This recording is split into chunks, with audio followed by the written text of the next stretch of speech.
Mystery of universe के नए video में आपका स्वागत है। आप कभी घूमने जाओगे और आपने कभी एक्वेरियम देखे होंगे।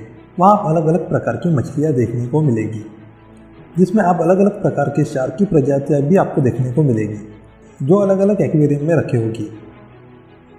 पर इन सभी एक्वेरियम में आप ये नोटिस कर सकते हो कि किसी भी एक्वेरियम में दी ग्रेट वाइट शार्क आपको देखने को नहीं मिलेगी। पर ऐसा क्यों? आप में से बहुत से लोगों को ये लगा होगा कि ग्रेट वाइट शार्क ये बहुत ही खतरनाक है, जैसे कि मूवी में दिखाते हैं वैसे। पर जितना मूवी में दिखाते हैं ग्रेट वाइट शार्क के बारे में, उतने वो खतरनाक नहीं है जितना हम सभी सोचते हैं। तो इसके पीछे का कारण क्या है? कुछ लोग ये बोलेंगे कि ग्रेट वाइट शार्क की साइज़ ज़्यादा होती है, इसीलिए उनको एक्वेरियम में रख नहीं सकते। यह सच है कि द ग्रेट वाइट शार्क की लेंथ 20 से 22 फीट तक की होती है। पर आप सभी को मैं ये बताऊँ कि हम व्हेल शार्क को भी एक्वेरियम में रखते हैं, जो कि 39 to 40 फीट तक की होती है। और हम ऑर्का यानी कि किलर वेल को भी रखते हैं, जिसमें किलर वेल के शो भी होते हैं, जहाँ पर कई किलर वेल एक ही टैंक में होते हैं। किलर वेल की साइज़ ये 30 फीट तक की होती है। आप ये देखो कि किलर वेल और व्हेल शार्क की साइज़ ये एक ग्रेट वाइट से कई ज़्यादा होती है, जिसमें व्हेल शार्क तो ग्रेट वाइट के साइज़ के डबल साइज़ की है। तो इसमें एक्वेरियम का साइज़ मैटर नहीं करता, क्योंकि हमारे पास बहुत बड़े एक्वेरियम भी बनाए गए हैं, जिसमें कई प्रकार की मछलियाँ पाई जाती है और बड़ी आकार की मछलियाँ भी होती है। तो भी आपको उसमें दी ग्रेट वाइट शार्क देखने को नहीं मिलेगी। ऐसा पहले से नहीं है। ऐसा नहीं है कि इंसानों ने ग्रेट वाइट को एक्वेरियम में रखने का ट्राई नहीं किया। ये जानने से पहले हम ग्रेट वाइट शार्क के नेचर के बारे में जान लेते हैं। दी ग्रेट वाइट शार्क ये समुद्र का एपेक्स प्रेडेटर है। ये एक माहिर शिकारी है। ये अपने फूड चेन में सबसे टॉप में है। ये शिकार के लिए लंबी लंबी दूरियां ट्रैवल करती है। जब शार्क पर डॉक्यूमेंट्री करने के लिए डॉक्यूमेंट्री टीम ने ग्रेट वाइट शार्क के ऊपर ट्रैकर लगाया और देखा, तब टीम ये देख के शॉक हो गई कि ग्रेट वाइट शार्क के ट्रैकर से जो डाटा मिला, उन्होंने देखा कि एक फीमेल ग्रेट वाइट ये दक्षिण अफ्रीका के तट से ऑस्ट्रेलिया के तट तक और फिर से वापस यात्रा करके दक्षिण अफ्रीका में आ गई। जो डिस्टेंस था वो 32,000 किलोमीटर से भी ज़्यादा था। ग्रेट वाइट ये लॉन्ग डिस्टेंस ट्रैवल करते हैं। आप लोगों को पता ही होगा कि मछलियाँ सांस लेने के लिए अपने गिल्स का इस्तेमाल करती है, जिसमें अधिकांश मछलियाँ और शार्क ये अपने गिल्स से गुजरने वाले पानी से ऑक्सीजन को फिल्टर करके सांस लेती है, जबकि कुछ मछलियाँ अपने मुंह का उपयोग करके अपने गिल्स में पानी को पंप करने में सक्षम होती है। इस प्रोसेस को बक्कल पंपिंग बोलते हैं।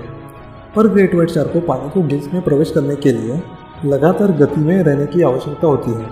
अगर ग्रेट वाइट ऐसा ना करे तो उसे सांस लेने में कठिनाई होती है। इसी वजह से अगर कोई ग्रेट वाइट शार्क किसी भी जाले में फंस गई और वो 10 मिनट से ज़्यादा समय तक रही तो वो मर जाती है। इसी वजह से कई ग्रेट वाइट शार्क ये जाले में फंस के मर गई है। ग्रेट वाइट को कंटिन्यूसली तैरना ही पड़ता है। आप में से बहुत से लोगों को ये फैक्ट नहीं पता होगा कि ग्रेट वाइट हमेशा तैरती रहती है, कभी रुकती नहीं है। और ग्रेट वाइट सोती है तो भी वो कंटिन्यूसली तैरती रहती है, जैसे कि किसी ऑटो पायलट पर रखा है। वो सोते टाइम भी तैरते ही रहते हैं। जब जब ग्रेट वाइट को पकड़ के एक्वेरियम में रखा गया, इसके परिणाम हमेशा बुरे ही निकले। ग्रेट वाइट शार्क के बारे में लोगों को दिलचस्पी बहुत है, इसीलिए उनको पकड़ के एक्वेरियम में रखना चालू हो गया। इसमें से कई लोग सिर्फ ग्रेट वाइट शार्क को देखने के लिए एक्वेरियम में आने लगे। पर कुछ ही दिनों में ग्रेट वाइट का बर्ताव भी अलग हो जाता है। ये दिन ब दिन एग्रेसिव हो जाते हैं। ग्रेट वाइट शार्क की एक्वेरियम के ग्लास को जोर जोर से टक्कर मारते थे। ग्रेट वाइट ये एक्वेरियम में कुछ दिन या कुछ हफ्तों में ही मर जाने लग जाते थे। 70 के दशक की शुरुआत से ग्रेट वाइट को एक्वेरियम में लोगों का मुख्य एडवर्टीजमेंट के रूप में रखना चालू हो गया था। लेकिन दुर्भाग्य से कोई भी शार्क लंबी समय तक जीवित नहीं रहती थी। 2004 से पहले एक्वेरियम में सबसे ज़्यादा 16 दिन तक ग्रेट वाइट शार्क ही जिंदा रह पाई थी। 2004 में मोटेरा बे एक्वेरियम ने एक ग्रेट वाइट शार्क को रखा, जो एक्वेरियम की 6 महीने से ज़्यादा 198 दिनों तक कैप्टिविटी में रखा था। लेकिन यह आसान नहीं था। टैंक को विशेष रूप से खुले समुद्री जानवरों के लिए डिज़ाइन किया गया था, जिसमें 1 मिलियन गैलन पानी था और 25 फीट की गहराई तक था। जिसमें केवल 4 फीट लंबी शार्क को रखा, जिसमें ये बेबी शार्क को भी विशेष रूप से सिलेक्ट करके पकड़ के लाए थे। इसमें शार्क को समुद्र से कम गहरे पानी से लाया था, जहाँ पर शार्क की नर्सरी होती है, वहाँ से पकड़ कर लाया गया था। इन सभी चीज़ों से सफलता मिली, पर 6 महीने के भीतर ये शार्क बहुत एग्रेसिव हो गई थी, जो दूसरे शार्क पर अटैक करने लगी। इसमें 2 शार्क मारी गई। इसीलिए ये फैसला लिया गया कि इसे खुले समुद्र में छोड़ा जाए। जैसे उस शार्क को खुले समुद्र में छोड़ा गया और उस पर लगाए गए ट्रैकिंग सेंसर से पता किया तो पता चला कि शार्क मर गई। ग्रेट वाइट को एक्वेरियम में रखने के बाद मरने के मेन रीज़न ये देखे गए कि ग्रेट वाइट ये कैप्टिविटी में खाना खाना छोड़ देती है। ग्रेट वाइट ये डिप्रेशन में चली जाती है।